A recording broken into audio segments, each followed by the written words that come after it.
आज तो मैं बहुत सारे पेड़ को काट के लेके जाऊंगा। ये आग का पेड़ बहुत खट्टा खट्टा और बड़ा लग रहा है। आज तुझे ही काट के लेके जाऊंगा।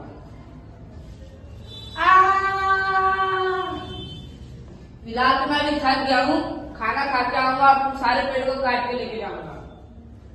मनुष्य के स्वार्थी हाथों ने मुझे कुल्हाड़ी से काट कर गिरा दिया है। मेरे डालियों पर आराम करने वाले पक्षियों, अब मैं तुम्हें शरण कैसे दूंगा? मेरी पेड़ों की छाया में रहने वाले जानवरों, अब मैं तुम्हें छाया में कैसे बैठने करूँ? हाँ भैया।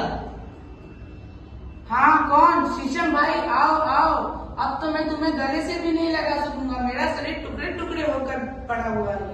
यह बहुत बुरा हुआ। आदमी के पापी हाथ हमें नष्ट करने पर तुले हुए हैं। मगर उसे नहीं मालूम कि ऐसा करके वो स्वयं अपने आप को नष्ट करने जा रहा है। कौन? महुआ काका, आओ आओ, आप भी क्यों नहीं आते? आज हमारे बीच से अपना एक भाई विदा होने जा रहा है। आम भाई, तुम्हारी ये दशा देखकर मेरी छाती फट रही है। हमने सदा मनुष्य का उपकार किया है। महुआ दादा, शुरू में वह हमारी गोद में ही पला। हमने उसे फलों का भोजन दिया, पत्तों तथा छाल से उसका तन ढका। और सेठ भाई, हमारे यहाँ तो बीजों को पड़े पड़े देख के उसे खेती करने का उपाय सोचा। तुम ठीक कहती हो लीची रानी, फिर भी वह हमें काटने पर तुला हुआ है। सुंदर सुंदर झरनों, तालाबों और सनों से हमारा बोझ भरा हुआ है।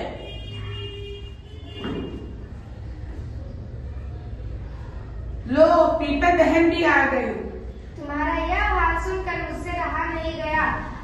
मनुष्यों के पापी हाथों ने तुम्हें डांट गिराया है। यह देखकर मुझे बहुत दुख हो रहा है। एक तरफ वह मेरी पूजा करते हैं और दूसरी ओर वह मेरी डालियां काट रहे हैं। भले टूट पेड़ों से भी किसी को छाया मिल सकती है। अरे ये क्या, हाथी और हिरण इतनी भागे आ रहे हैं।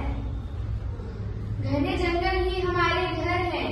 पीपल बहन, आदमियों ने उसे उजाड़ना शुरू कर दिया है। अब हम कहाँ रहेंगे, कहाँ जाएंगे? शिकारी अपने स्वार्थ के लिए हमें मार रहे हैं। तुम सब ठीक कहते हो। मैं अपनी सूंड से उन्हें लपेट कर अपने पैरों के नीचे रोक डालूंगी। मेरी एक बात मानोगे? कहो कहो आम भैया, हम तुम्हारी एक नहीं 100 बात मानेंगे। तुम सब मिलकर वन देवी को बुलाओ, वह सब तुम्हारी जरूर सहायता करेंगी। बिल्कुल बिल्कुल जी, जी। चलो, हम वन देवी के पास चलते हैं। वन देवी की जय हो। वन देवी की जय हो। मैं अपने वनों की दुर्दशा को देखकर यहाँ पर आई हूँ।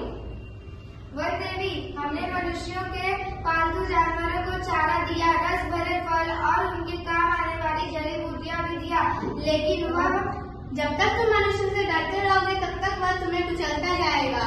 वो अपने स्वार्थ में अंधा हो गया है। उसे अपना काला भविष्य भी दिखाई नहीं पड़ता। काला भविष्य? हम समझे नहीं वन देवी। तो सुनो, शायद तुम इस काले भविष्य के बारे में जानते नहीं हो। प्रकृति ने प्राणियों की रक्षा के लिए धरती पर एक परत बना रखी है, जिसे हम ओजोन की परत कहते हैं।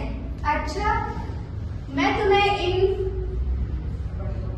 परत के बारे में बताती हूँ। वायुमंडल में एक अनेक तरह की गैसें हैं, जिसे परत धरती पर आने से रोकती हैं। उनमें से सबसे भयंकर किरणें सूर्य से निकलने वाली गामा घातक किरणें हैं, जिसे ओजोन की परत प्राणों की रक्षा से बचाती है। की आबादी की वजह से हर एक पेड़ कटते जा रहे हैं, जिससे उन्हें हर एक तरह की दिक्कतें उठानी पड़ सकती है। अच्छा, तब क्या मनुष्य रह पाएगा जीवित? तब आप ही हमें कोई रास्ता बताइए वन देवी।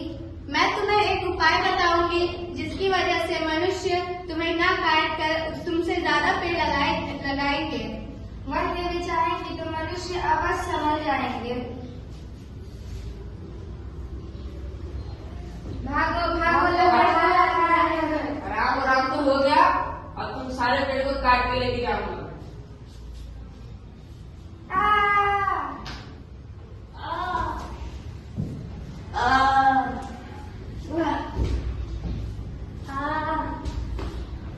आज कितनी गर्मी है, मुझे गर्मी की वजह से चक्कर आ रहा है। मुझे पानी चाहिए, पानी। आप कौन हो? मैं वन देवी हूँ। मैं तुम्हारे लिए यहाँ जल लेकर आई हूँ। वन देवी, मेरा इतना बड़ा भाग्य कि आप मेरे लिए जल लेकर आई हैं। लगता है तुम्हें नहीं पता, जो तुम कष्ट उठा रहे हो वह तुम्हारी वजह से ही हो रहा है। मैं क्षमा चाहता हूँ वन देवी। तुम्हें धरती सूनी पड़ जाएगी, जिसकी वजह से तुम्हें सांस लेने में भी दिक्कत होगी। मैं क्षमा चाहता हूँ वनदेवी। मेरी एक बात मानोगे तो तुम्हें यह दिक्कत कभी उठानी नहीं पड़ेगी। हाँ जरूर।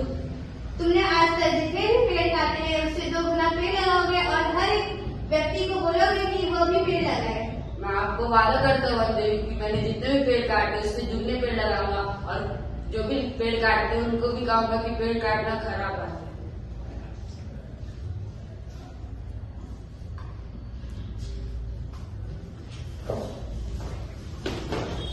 इस कहानी से हमें यह सीख मिलती है कि हमें पेड़ों को नहीं काटना चाहिए, हमें जितना हो सके अधिक से अधिक पेड़ों को लगाना चाहिए।